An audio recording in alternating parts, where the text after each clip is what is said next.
zirzəmi var. O zirzəmidə nəsə qaraltı bir şey gördüm. İşıqlandırdıq, elədik, gördük ki, meyitdir. Hələ bilmirdik ki, biz ekspert ölüb. Bu evin özü içərisindəndir ki, bu iti yaxın olub ki, bu iti başına torba keçirdə bilir. Demək, təsəvvür edin, qızıl zinət əşyaları, pullar. Demək, cavan ailə olmuşdu. Qatarla keçəndə o maşını xarab olmuşdu, gəlib vurmuşdu o maşını. Şəxsin parçaları rels üstündə qalmışdı. Onun beynin tərpənən görmüşəm mən. Mən düzdür deyir, mən onu vurdum, sonra hadisə yerinə qayıtdıq və mən hiss eləmədim deyir. Sonra da döndük, gəldik, gördük ki, artıq adam çoxdur, qorxduq, çıxdıq, getdik. Mən Tahir Şahbazov 1979-cu ilin fevral ayının 14-dən polis nəfəri kimi əmək fəaliyyətinə başlamışam. Polis, demək, ilk iş yerim, ilk polis nəfəri kimi demək, ali partiya və SWAT orqanlarının mühafizə şöbəsində polis nəfəri kimi fəaliyyətə başlamışam. Sonra 1980-cı ildə artıq iş yerimi dəyişmişəm və rabitə Feldsivaz deyilir rus dilində, Feldyeger rabitə xidmətində fəaliyyətə başlamışam zabit kimi və 1982-ci ildə Volqograd Ali İstintaq Məktəbinin məzunu olmuşam. 1987-ci ildə, 1987-ci ildə isə qəbul olaraq bitirmişəm. Ondan sonra Daxili İşlər Nazirliyinin Əməliyyat Mərkəzi İdarəsində şöbə rəisi vəzifəsinə təyin olmuşam. Və orada 1990-cı ilin sentyabr ayının 5-nə qədər fəaliyyət göstərmişəm. O erməni məfhurların Naxçıvanda Sədərək kəndinə hücumu ilə əlaqədar könüllü şəkildə yazılı Daxili İşlər Nazirliyinə müraciət edib könüllü olaraq Naxçıvana getmişəm. Naxçıvanda nəqliyyat, o vaxtı Nəqliyyat Milis İdarəsi gedirdi. Nəqliyyat İdarəsinin Şərur rayon üzrə müstəntiq təyin olundu. Və orada müstəntiq kimi fəaliyyətimə başladım. Sonra eyni zamanda baxmayaraq ki, əmrlə Şərur rayonuna təyin olunmuşdum. Amma eyni zamanda fəaliyyət göstərirdik. Bizim xidmət sahəmiz Mincivan, Şərur istiqamətində. Bunlar Naxçıvan Nəqliyyat Polis İdarəsinə baxırdı. Onların hamısına nəzarət edirdik. O cümlədən də mən müstəntiq kimi fəaliyyət göstərirdim. 91 olardı. 91-ci ildə hələ baxmayaraq ki, SSR dağılmışdı, amma hələ də bizə nəqliyyat polisinə nəzarəti Moskvadan olunur, nəzarət olunurdu Moskvadan. Orada bir bağlı vaqon, yük vaqonu var idi. Hansı ki, oradan küllü miqdarda mebel, yataq dəstəyi bahalı uğurlanmışdı. O vaxt Sovet dövründə 8 prim deyilən xüsusilə dövlət əmlakının, xüsusilə küllü miqdarda dövlət əmlakının uğurlanması ilə bağlı. O bizi xüsusi nəzarətə götürülmüşdü. Biz hadisə yerinə gələndə, demək, Naxçıvandan çıxan qatar Ermənistana getmək üçün Qıvraq stansiyası deyilir, Qıvraq kəndindən keçirilir. Həmən stansiyada o bağlı vaqon saxlanılıb, oradan oğurluq olmuşdur. Hadisə yerinə getdik. Hadisə yerində burada müəyyən izlərlə bərabər bir bilet mənim diqqətimi cəlb elədi.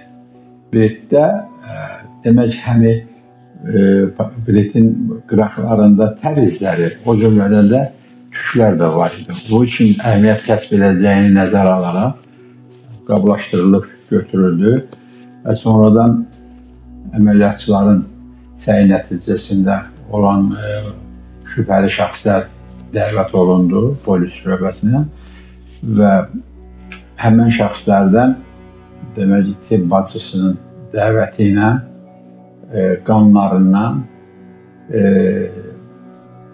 ağız boşluğu ifrazatından nümunələr götürüldü və bir də saçlarının yan, ön və arxa hissələrindən tük nümunələri götürüldü və ekspertiza institutuna təqdim olundu.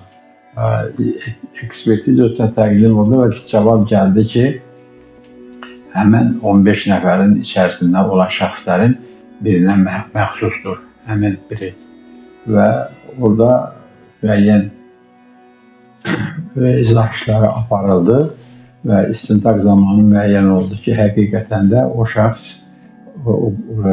həmən 15 nəfərin içərisindən 4 nəfər o hadisənin törədilməsində iştirak ediblər. Onlar da həmən dövrdə də cinayət məsuliyyətinə cəlb olundular. Böyle bir epizod burada, bu yadda qalıb. O vaxtı demək, SSR dəmir yolundan gələn yüklər Culfa stansiyasından həm İrana gedirdi, həm də o cümlədən ora Satroviçini deyirlər, yəni çeşidləmə stansiyası rolunu oynayırdı Culfa. Orada mən özüm düzü şahidi olmasam da, amma orada belə bir hadisə olmuşdu ki, demək sahibsiz yük kimi yeşik qalmışdı orada Culfa Satrol içərisində. Uşaqlar da ondan həm işçilər orada, işçilər ondan istifadə ediblər yemək üçün üstündə, nə bilim, domino oynayıblar, sigaret çəkiblər. Elə bir ki, stol əvəzi kimi istifadə ediblər. Onun içində nə olmağından da xəbər olmadı? Heç içərisində nə olmağından qəti heç kimdə məlumatı, marağı yoxdur və sahibsiz yük kimi qalır. Bu, Satrol üçün həmin o çeşidlənmə stansiyasında peşəsi ancaq odur ki, o yükləri orada saxlanılmalıdır və lazım olan dövrdə çıxmalıdır üzə. Üstündən bilmirəm, həmən dəqiqat biri yoxsa nə qədər ki, keçmiş o vaxtı SSR dəmir yolu nəqliyyatından gəlib həmən yükü orada axtarıb tapılmışdı və tapılanda heç kim gözlərinə inanmıyor ki, onun içərisində nə var. Orada olan ancaq qızıl zinət əşyaları, qızıl pullar küllü miqdarda, xüsusilə küllü miqdarda. Belə bir hadisənin hadisə olub vardı. İrana getmirmiş, o SSR-nin bir nöqtəsindən digər nöqtəsinə gedirmiş, hansı şəhərə bilmirəm. Ancaq sadəcə gəlib səhvən düşüb yük, gəlib Culfada elə qalmışdı. Sahibsiz bir yük kimi. Və sahibsiz yük kimi də neçə il qalıb, heç kimin heç içərisində nə olmasından xəbəri yox. Və axırda da ki, böyük bir dövlət gizlənmişmiş orada. Belə bir hadisə olub. Amma mən özüm şəxsən şahid olmamışam. Müəllim, eyni zamanda həmin dövrdə sizin orada Naxçıvanda işlədiyiniz dövr bu ermənilərin Azərbaycana qarşı ərazi iddiasını qaldırdığı bir dövr təsadüf edir. Və nəzərə alsaq ki, Ermənistan, Azərbaycanın Naxçıvanla birləşdirən yeganə dəmir yol xətti o vaxt Ermənistan arasından keçir. Bəli.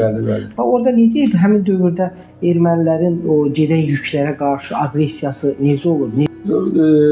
Elə olurdu ki, bəzən qatarı məcburən saxlatdırırdılar və yükləri vaqonlardan ayrılıb eləyirlər. Belə hadisələr olurdu. Böyük da ki, mən özüm içində şahidi olmuşam. Onda elə qatar gedib gəldi, sərnişin kimi Bakıya gedib gələndə daş atırdılar, şüşələri sındırırdılar. Belə bir şahidi olmuşuq. Böyle bir şey olurdu. Məcbur idi maşinistə də orada saxlamasın. Saxlamayanda həmən dispetçerdə onların öz ermənilər idi, görsən tüpükə verib və saxlatdırırdılar və əziyyət verirdilər.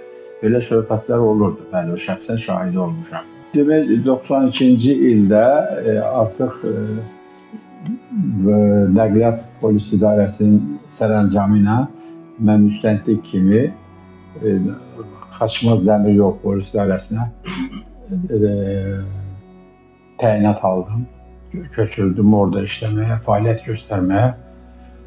Orada da fəaliyyət göstərdik 92-ci ildən 96-cı ilə qədər orada Dəmir Yol Nəqliyyat Polis İdarəsində müstəntiq. Orada həmin müddət ərzində də oğurluqlar olub, ata-balanın oğurluq eləməsi kimi belə maraqlı oğurluq haqqının üstünü açmışsınız. Bir dəfə bəli, bağlı bir vaqondan yükləri oğurlanmışdı. Həmən küllü miqdarda Bakı Nəqliyyat Polis İdarəsinin göstərişinə əsasən bu açılmalı idi. Çünki ona görə ki, yüklər çox oğurlanırdı və ona görə də bu oğurlar tapılmalı idi. Bir dəfə də bir bağlı vaqon, kriti vaqon deyirlər. Orada olan yükdən 4-5 nəfər şübhəli var idi. Onların içərisində bir nəfərdə, bir epizodda ata ilə oğul da var idi. Lakin ata ilə oğul bir əsasda hadisənin açarı onlarda idi. O olmasaydı mümkün açılmırdı. Onda bir ata ilə oğulla aparılan əməliyyat istintaq tədbirləri nəticəsində getdik biz də hadisə yerinin müayinəsindən o götürülən izlərlə və vaqondan oğurlanmış yüklərin növləri ilə oğlunun göstərişində ifadəsi ilə, ifadənin yerində yoxlama deyilən bir istintaq hərəkəti var. İfadəni yerində yoxlayanda, demək, oğurlanmış yüklərin, hətta həmən oğurluq və digər oğurluqların da predmetləri onun mətbəxində xüsusi gizlədilmiş girəcək qapı ilə girdik həmən yerdə və əşyaları tapdıq. Və həmən işdə istintaqı tamamlanıb verildi məhkəməyə. Orada demək, xüsusi elə gizlədilmişdi ki, ora daxil ol girsən də adi gözündən onun zirzəmiyə girməsi mümkün deyildi. O qədər zərgərlik, dəqiqliyi ilə işlənmişdi. Amma o özü göstərəndən sonra biz bəli, polis nəfərləri düşdü və əşyaları oradan, oğurlanmış əşyaları, həmin yük və digər yükləri də ondan götürüldü. Demək, bizə məlumat gəldi ki, bizim Xaçmazın məhkəmə tibb ekspertizasını həyətində ovçarka itini boğublar və özü də öldürülür. Oğurluq olub. Daha da sonra dedilər ki, oğurluq olub. Ona görə də istər-istəməz müstəntiq kimi, polis müstəntiqi kimi mən hadisə yerinə çıxdım. Gəldik, baxanda gördük ki, həqiqətən də həyətin girəcəyində demək, itin başına salafan torba keçirilib, boğulub və keçdik içərilərə, baxdıq, gördük ki, dağıntılar var. Və ikinci mərtəbəyə çıxanda gördük ki, pilləkənin üstündə, divarlarda qan izləri var. Amma başqa heç bir meyit yoxdur. Dedilər ki, ola bilsin, dalaşma olub, çıxıb edib, amma evdən nəsə aparılıb, belə bir iddia ilə. Və hadisəni müayinə edəndə məlum oldu ki, birinci mərtəbədə girişdə mətbəxin yanında zirzəmi var. O zirzəmidə nəsə qaraltı bir şey gördüm. İşıqlandırdıq, elədik, gördük ki, meyitdir. Hələ bilmirdik ki, biz ekspert ölüb. Biz elə bildik ki, oğurluq olub. Onu qabında gördük ki, həqiqətən də onun meyidi çıxarıldı və ondan sonra polisə prokurorluğa xəbər verdi, polis prokuror əməkdaşları da gəldi, hadisəyə müayinə elədi, qarşılıqlı meyli götürüldü və əməliyyatçılar müəyyən eləmişdi ki, bunun oğlunun biri şübhəlidir. Və həqiqətən də demək məlum oldu ki, o arvadından boşanırdı. Arvadından boşananda, daha doğrusu arvadıyla yaşamırdı, o uzun müddətdir olan konfliktləri var idi. Və o digər bir qadınla evlənib, evinə qadın gətirmək istəyib. Həmən anda o da oğluna deyib ki, atası kimisə gətirir. O da öz dostunu götürüb, gəlib atası ilə. Çünki Avçarka elə şeydir ki, onun başına torba keçmək ancaq yaxın adam ola bilər. Kənar adam onun başına torba keçirdə bilməzdi. Və əsas bizim birinci ilişkimiz, istiqamətimiz oradan başladı ki, burada kənar adam deyil. Bu evin özü içərisindəndir ki, bu iti yaxın olub ki, bu iti başına torba keçirdə bilir. Əsas bizim birinci albümümüz oradan başladı. Ondan sonra elə uşaq etiraf edirdi ki, mən sol vurmuşam atamın başına arxadan, yoldaşım da kömək edib. Onlar da cəzasını aldı, ancaq hal-hazırda məncə artıq azad olub. Hadisə də olmuşdur, maraqlı. 93-cü ildə Bakıdan Qroznaya gedən Dudayev poyuzu deyiblər, Dudayevin adı ilə. Amma sərnişin qatarı idi. Bizə məlumat gəldi ki, orada 2 dənə avtomat Kalaşnikov silahı Çeçenlər tərəfindən aparılır. Onu götürmək lazımdır. Amma hansı vaqonda, kimdə, necə də məlumat yox. Sadəcə əməliyyatın məlumatı idi. Və Xaçmaz Xətt Polis şöbəsinin bütün əməkdaşları yığıldı. Qrozna gələndə həmən o Qrozna qatarı saxlanıldı. Və biz orada bölüşmüşdük də, hər vaqonda 2 nəfər, 3 nəfər girib yoxlamaları aparmalıydı. O cümlədən mən də bir polis nəfəri ilə bir vaqona düşmüşdük. Bir plaskart vaqonu idi, plaskart vaqonda keçmək istəyirdik, gördüm uşaqlar yatıb. Uşaqları narahat eləmək istəmədi. Oradan keçəndə polis nəfəri mənim də arxamca gəlir. Amma mən hiss elədim ki, orada nəsə qadın narahat oldu. Biz oraya yaxınlaşanda o narahat oldu. Yenidən qayıtdım həmən kupe adı plaskart vaqonun həmən yerinə. Gördüm, uşaq həqiqətən də yatıb, ancaq nəsə şübhələndim. Polisin nəfərinə dedim ki, bax ora, yaxşıca bax.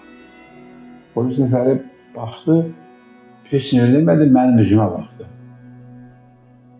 Üzümə baxdı, mən hiss elədim ki, nəsə deməyə cürət eləmədi ki, burada silahı var. Mən də yaxınlaşanda həqiqətən də gördüm, orada silahı var. Biz orada olan bir qadınlar idi. Onların hamısını çıxartdıq vaqondan kənara. Onların başqa bir Çin nümayəndələri də gəldi. Onların iştirakı ilə düzdür, elə bir olmadı, etiraz olmadı. Sənədləşdirdik.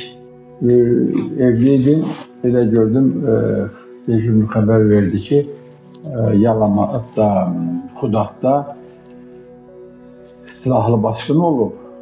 Ona rəis deyir ki, hadisə yerinə çıxmaq lazımdır. Mən də həmən hadisənin harada necə oldu, dedilər ki, o vaxt balıqçı Qurban deyirlər, rəhmətə gedib, Allah rəhmət eləsin, yaxşı insan idi. Balıqçı Qurbanı güya vurmaq istəyiblər tapança ilə və o tapançanı həmən Bakıdan göyə gələn lotu olub, onun əlindən alıb. Görüşüm getdik hadisə yerinə, baxdıq gecə idi. Həqiqətən də silahı Qurban deyilən şəxs götürmüşdü, almışdı. Onu sənədləşdirdik, götürdük və səhəri getdik yenidən həmən yeri müayinə eləməyə. Müayinə zamanı gördük ki, həqiqətən də gids var. Həmən silaha məxsusun atılıb. Mən orada bir söz işlətdim ki, bu lotu ola bilməz bu silahı çıxardan. Əgər bu lotudursa, bu Qurbanı vurmalıydı. Bu nəsə bu lotu deyil. Bir də ki, lotu ona görə ki, hər yüngül hadisəyə görə silah çıxartmaz. Çıxarıbsa da vurmalıdır. Bu sözü mən işlətdim. Sonra üstündən müəyyən əməliyyat tədbirləri keçdi və məlum oldu ki, bir şəxs Yasamal rayonu ərazisində olan şəxs törədib. Onu nəsə müəyyən danışıqlarla, müəyyən iş görməklə əlaqədar həmən şəxslə ifadəsini almaq üçün mən gəldim Yasamala. Yasamala gələndə polis rəisi də, prokuror da artıq məlumatlandırılmışdı ki, belə gedirəndə ifadə almalı. Gəldim, məni dolayısı yolla elə Yasamalda elə yerə apardılar ki, özüm də bilmədim ki, hara getdim, haradan gəldim. Kim apardı siz, həmin adamlar? O adlar, vətəndaş, başqa bir, hansı kim bizə çıxmışdı ki, rəhbərliyə, onun vasitəsilə getdim. Sonra götürdük, belə söhbət edib, onun ifadəsini alanda, orada bir nəfər onların içərisinə dedi ki, sən belə bir söz işlədibsən. Bu lotu deyil, lotu söz dedim, böyle demişəm. Dedi, nə tərəfə sən polis işçisən, belə bir paniyatları da deməli. Dedim ki, mən elə bir adi məntiqlə deyirəm. Kişi hər şeyə, hadisəyə görə, hər xırda məsələyə görə silah çıxartmaz. Əgər çıxardıbsa da bu istifadə olmalıdır, vurmalıydı. O öz aləmində o cinayətkar kimi mənə belə dedi ki, birinci dəfədir belə polis işçisi görüldü. Niyə belə olmalıdır da, tək polis işçisi yox, adi vətəndaşlar. Hər xırda şeyə görə adam silah çıxartmaz. İrandan Bakıya gedən İran avtobusu demək qəza törədib, gəldik hadisə yerinə. Hadisə yerində səhv eləmirəmsə, ya 4 ya 5 nəfər ailə üzvü, hamısı rəhmətə gedib. Bir də şoför sağ qalmışdı. Demək, təsəvvür edin, qızıl zinət əşyaları, pullar səpələnib hamısı. Yoxladıq və hamısının video ilə çəkə-çəkə, hamısını bir-bir onu yığdıq, topaladıq, qablaşdırdıq və sonra üstündən 1-2 gün keçəndən sonra İran səfirliyindən, konsulluğundan daha doğrusu nümayəndə gəldi və həmən əşyaları təqdim elədik. Demək, sonra onlar həmən o nümayəndələri gəldi və əmlakı götürmək üçün. Bütün yoxlanıldı, müəyyən o hərəkətləri edilənəndən sonra onlara qaytardı və onlar burada bir epizodda özlədi ki, biz inana bilmirik ki, burada hər şey olduğu kimidir. Demək, pulların da, qızıllar da necə var, elə də hamısı tam vəziyyətdə çatdırıldı. Belə bir epizod oldu. Cəllabaddan keçmişdim, Daxili İşlər Nazirliyi qrupda işləyirdim. O qrupda istintaq aparırdıq. Oradan mən Səlyana gəldim. Yenikənd, Şorsulu kəndi ərazisində bir piyadanı maşın vurub. Özə əsgərlikdən 2 gün gəlib. Həmin onun valideynləri yazır, pozur. Bu iş, mən gələndə ora artıq 2 aydır açılmırdı. Bu, Daxili İşlər Nazirliyinin xüsusi nəzarətində olmuşdu. Həmən epizod üzrə biz çox iş apardıq.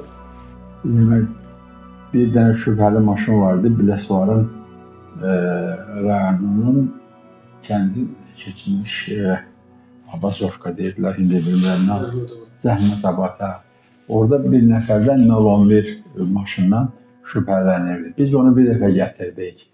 Yoxladıq, heç bir şey çıxmadı. Amma orada müəyyən şübhələr var idi. Sürücü piyadanı vurub hadisə yerindən qaçmışdı. Bəli. Piyada da hadisə yerində də ölmüş, Tuvaya gedirmiş özdə. Yolun qırağı ilə Tuvaya gedirmiş.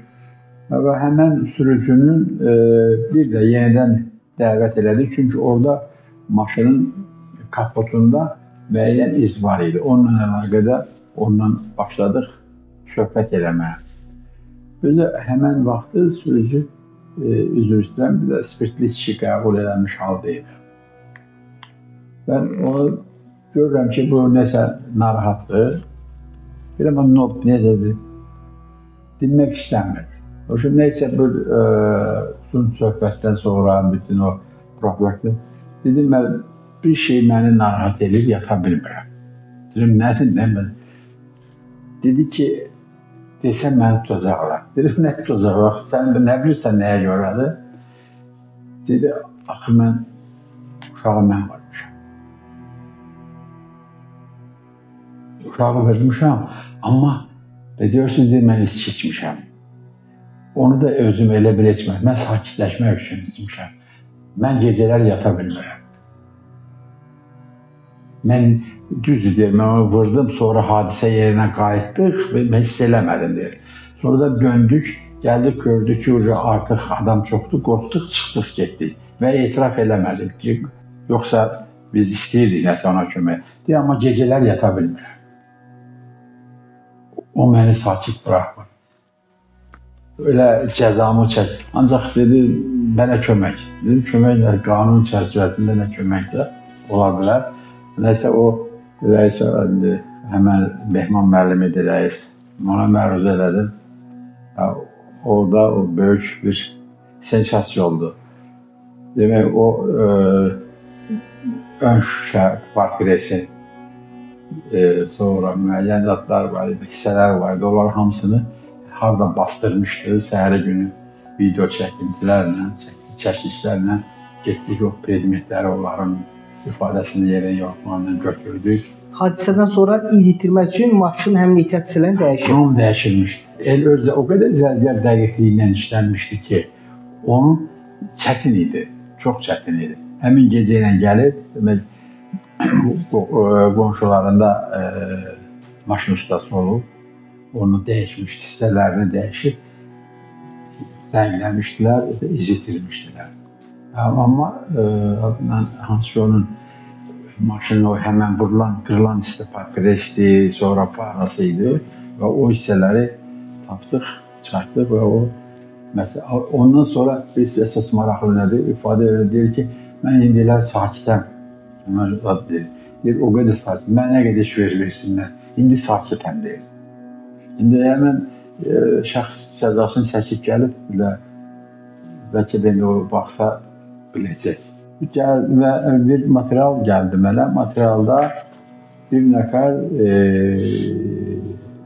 kəndin adı belə yadından çıxmır hansı kəndisə, o dedilər ki, kimsə döyüb, qadı döyüb eləyib, xəsarət də yetirib və bu məsuliyyətə cəlb olunub. Hətta onu saxlanmışlar da, bəli. İnzibati qaydada saxlanılmışlar mümkün. Mən materialları oxudum və həmən şəxs, digər zərər çəkmiş güya şəxs və zərər çəkmişin şahidlərini bir onların izahatını oxudum və dinlədim. Gördüm ki, burada nəsə ziddiyyət var, çox böyük ziddiyyət var. Sonradan bunların necə, hamısı da qohumdur, qardaş, qohum, əmi, uşağı, nəyi, ər-arvad. Bunların hamısını çağırtdırdım polis şöbəsinə eyni gündə. Bunlar oturdular, aksiya, iclas salında. Və bunları bir-bir hamısının izahatını aldım və onları bir-birindən görüşməyinə imkan vermədim. Və məlum oldu ki, həmən şəxsi bunlar deyil və yalandan şahidləri yaradıblar. Bunu cinayət məsuliyyətinə cəlb eləməyə materialı hazırlayıblar. Materiallar hazırlanıb sırf başqa şəxsi həqiqətdə zərər çəkmiş şəxs. Amma bunu cinayətkar kimi demək. Demək, həmən işi tam obyektiv araşdırdım və məlum oldu ki, demək, bu mənə təqsirli şəxs kimi, şübhəli şəxs kimi təqdim olunan şəxs cinayətkar yox, zərər çəkmiş şəxsdir. O oldu zərər çəkmiş şəxs, o ruslarca cinayət məsuliyyətini verib məhkəməyə göndərdi. Və belə bir hadisə oldu. O adamın özünə ləzzət verir ki, bizə həqiqət çıxdı ortaya. Yaxşı, onlar o qədər zərgər dəqiqliyi ilə işləmişlər ki, nə bilim, bir-birini amma şahidlərin ayrı-ayrı dindiriləndə tam məlum oldu ki, bunlar özləri bunu döyüblər, sonradan bunu don geydirmək üçün özləri şahid cəladı yaradıblar, bazası yaradıblar. Demək, cavan ailə olmuşdu. Qatarla keçəndə o maşını xarab olmuşdu, gəlib vurmuşdu maşını. Həmən şəxsin parçaları reys üstündə qalmışdı. Onun beynin tərpənən görmüşəm mən. Reysin üzərində? Hədə, şifanın üzərində, reysin üzərində. Mənə o təsir edib. Meydi qaşıqla yığırdılar hissələri. O qədər bir acı-acıqlı vəziyyət idi. Belə bir hadisə olub, qaçmaqlar. Ümumiyyətlə, cinayət proseslərində ən çox buraxılan, yəni cinayətkarların ən çox buraxdıqları, bilməyərək buraxdıqları izlər hansılardır? Hansı ki, sizin üçün sonradan o cinayət prosesinin açılması üçün bir ipucu rolunu oynayır? Siz cinayətkarlar nə qədər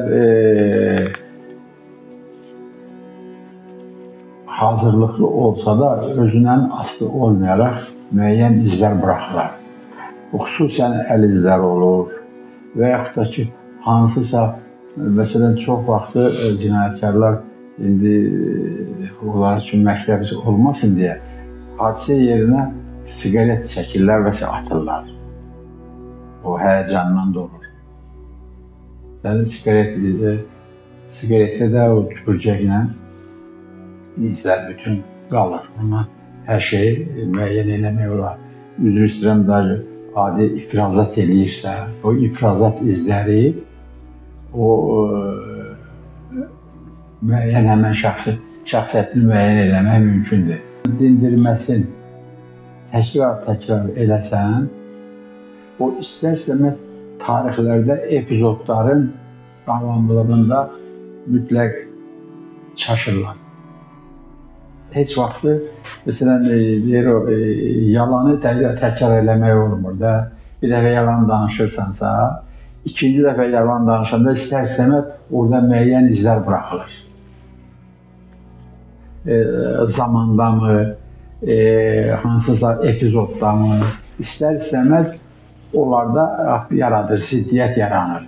Və sonra o ziddiyyətdən istifadə edib cinayətkarı ifşa eləmək olur. Belə bir, çünki heç vaxtı hər şeyi əvvəlcədən düşündüyü üçün baxmayaraq ki, düşünür, eləyir. Amma o təkrar özündən asılı olmayaraq, təkrar soruşanda, təkrar ifadə edəndə o izlər, adları buraxır, o səhvləri buraxır. Demək, bir ifadə digər ifadə ilə ziddiyyət yaradır.